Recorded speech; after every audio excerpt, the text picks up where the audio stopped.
Anha, on kain koltanu olan mukaddes Ramazan ayhem tamamlandı.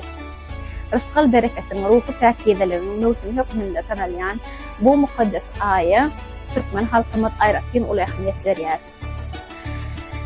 Bu bayram günü ertir namazı bilen başlanılıp biri edilýän ýaxşy dilegler bilen gutlalar bilen dowam edýär.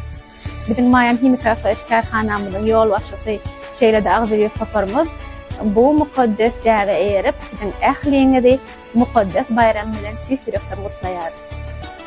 Oy agdaçarlaryňyz, beren haýy sahabatlaryňyz, şeýle de edem doga edileňiz, karawa namazlaryňyz beýik Allahyň dergahynda kabul bolsun. Öýojaqlaryňyň rızkal bereketi ziýada bolsun.